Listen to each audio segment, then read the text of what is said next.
Jesús, el escultor divino. Sigamos escuchando un poco de Cincelado por la mano del Maestro.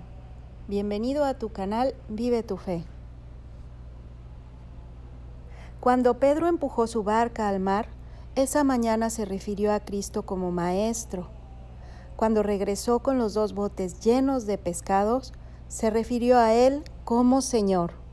En griego, Kyrios, que significa Señor o Dios. Como Job e Isaías, antes que él, Pedro estaba en la presencia del Todopoderoso, donde sentía tanto el desespero como también la esperanza. Benditos quienes creen que arrepentimiento es un don precioso de Dios.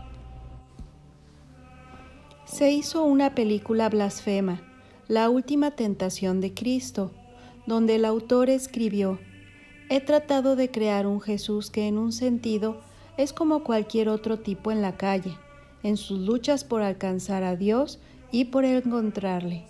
Él refleja todos nuestros conflictos. Yo pensé que esto nos proporcionaría una esperanza a todos. Pero esto es un engaño. Lejos de darnos esperanza, un Jesús que es semejante a nosotros nos dejaría en la desesperanza. No necesitamos un Cristo que es como todos nosotros, sino al que es Señor, Rey, y quien puede ordenarle a los peces que salten a la red. Un Cristo tan limpio de pecado, tan perfecto, tan divino, que puede acercarnos a Dios. En su presencia nos invade la sensación de nuestra inexcusable pecaminosidad y una maravillosa adoración. En cierto modo, la autorrevelación de nosotros mismos nos hace ver a Dios. El poder de esa santa presencia del Santo Hijo de Dios envió un rayo de luz al alma de Pedro, quien le había conocido. El cincel había hecho mella en él. En una ocasión,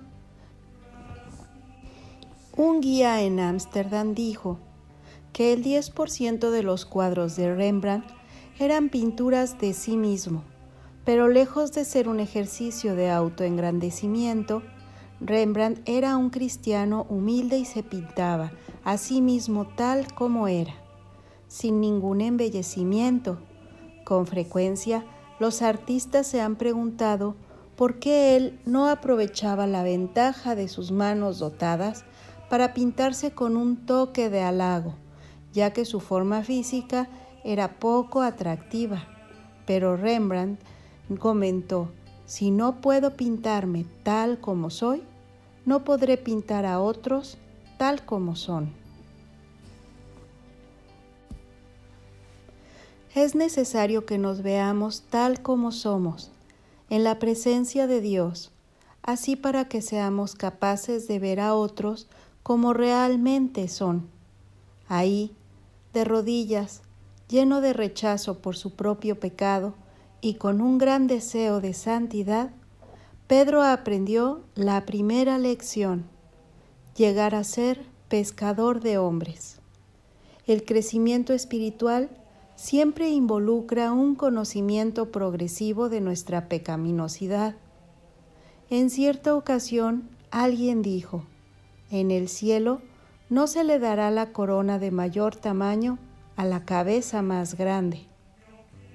Las partes ocultas del alma que una vez pensamos eran seguras, inofensivas o inocentes, se tornan malvadas cuando son expuestas a la luz divina. Tan pronto Pedro enfrentó su pecaminosidad, Cristo se encargó de quitarle el temor. Cuánto alivio sintió al escuchar la voz de su amado Maestro: no temas, desde ahora serás pescador de hombres. Es cierto, aunque es mucho más difícil pescar hombres vivos con redes espirituales que peces con redes comunes y corrientes, Pedro trabajaba para un hombre que tiene la capacidad de llevar los hombres a Dios. Esta era la seguridad que él necesitaba, la de saber que podía triunfar en el servicio para Cristo, aunque su corazón estuviese mancillado por el pecado. Por supuesto, Cristo no abandonaría a Pedro, porque su pueblo es el objeto de su afecto. En el día de Pentecostés, Pedro tiró su red y alcanzó a 3,000 hombres y mujeres. En la casa de Cornelio, su red escasamente había tocado el agua cuando comenzó a llenarse. Si en su primer encuentro con Cristo recibió la promesa de lo que sería una roca, aquí se le prometió lo que haría: pescar hombres. No tenemos la certeza de que él se convirtiera a orillas del Jordán, pero sí de que era un hombre transformado. Después de haber comprendido quién era Cristo, Pedro recibió la orden de seguirle, y cuando trajeron a tierra las barcas, dejándole todo, le siguieron. Cristo no menospreció el trabajo de pescar. Cuando le solicitó a sus discípulos que le siguieran, así él había crecido en un hogar de un carpintero, aportándole su dignidad a las tareas manuales. Pedro y sus 3 compañeros recibieron el llamado al ministerio especializado del apostolado, una tarea que debían realizar de tiempo completo y durante la cual Jesucristo les proveería el pan diario. Si nosotros nos preguntáramos, ¿cómo puedo llegar a ser un pescador de hombres?, obtendríamos la misma respuesta.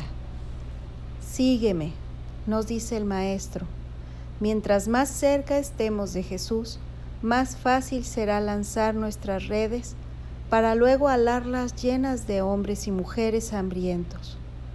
Pedro fue traído a Cristo por medio de Andrés, y en su momento llevaría miles de personas a él.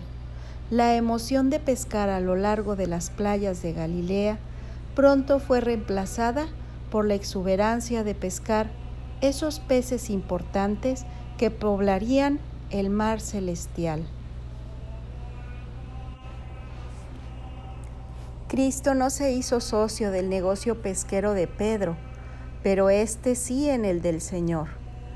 El hombre que le había ordenado a los peces que se dirigieran a las redes de Pedro, le ordenaría a los hombres y a las mujeres venir a Dios. Pedro, quien sabía cómo pescar, tendría el privilegio de enrolar a otros para que le ayudaran a llevar las redes llenas a la orilla del mar. Aquel día, Pedro se encontró con el verdadero pescador. Ahora pescaría a hombres, así como él mismo había sido pescado por un hombre de Galilea.